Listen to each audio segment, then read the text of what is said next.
So then that really makes me question, well, what is the best that I can do for them? And I'm sure if there's personal trainers listening to this right now, they would love to hear what your thoughts on that, because I struggle with it every day. I'm thinking, I get this person for three hours a week and then they do virtually nothing. What's the best I can do for those individuals? Would you share or speak to that, please? Well, with every encounter, Andrew, kind of try to speak to their way of thinking. If with every encounter we can have some aha moment, and something get compressed and better understood, and maybe in context to their life. So it creates this sparkle in them that they have the agency to change something in their life. That's probably the most important thing for me. So to inspire them to understand that they are great and they are capable of adjusting and creating change for themselves. This is the games, whatever games I'm using and designing, and memory games, responding games, I don't know. There are plenty of different games that we work with in order to kind of make them understand, oh my God, I am capable. And I even do not want to tell them that they are capable. They should kind of find out for themselves and just then share it. Oh my God, I didn't know, I know. And if I manage that in the class, that's more valuable than teaching them anything in particular. And that probably sets a relationship that can be then developed over a longer period of time.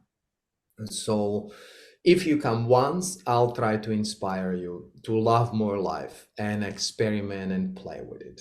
And if you come more times, then we start to slowly structure it in certain way and see how much more in depth we could get.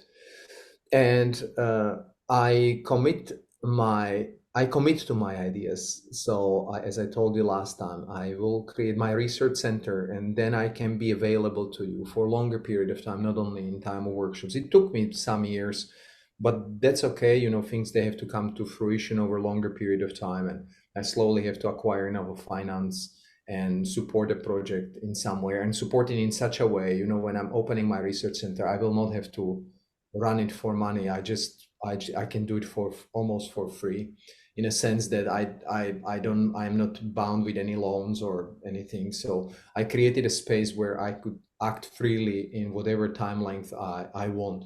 So I try to be also a kind of I try to live what I kind of talk to my students about, and so they can join me on the journey in some way or another. And also not pulling them in what I'm doing, but really sharing with them what I am currently inspired by.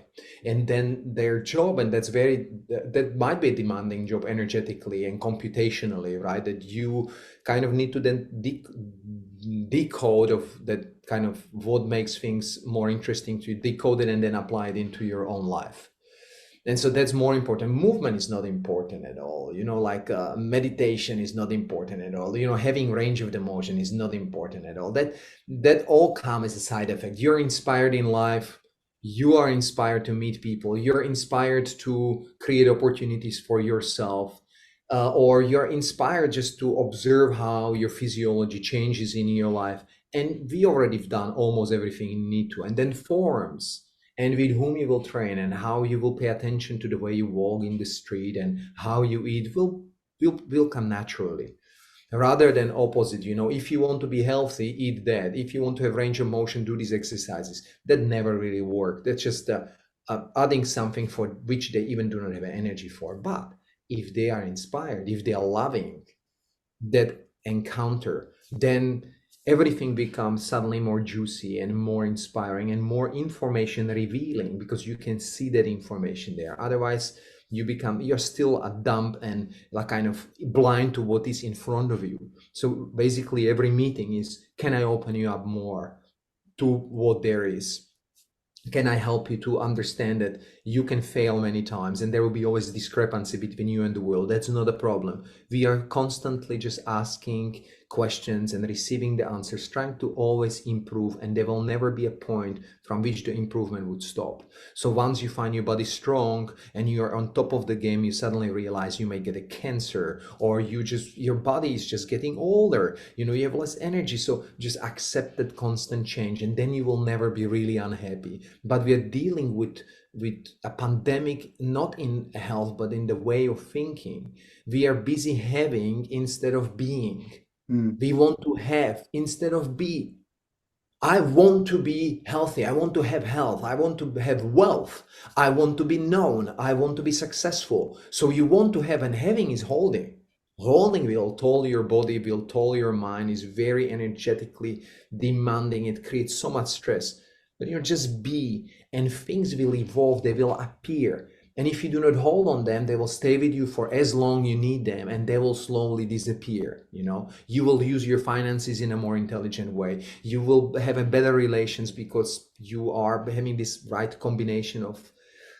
Yeah, I already said everything. What am I? You can say more, mate. Feel free.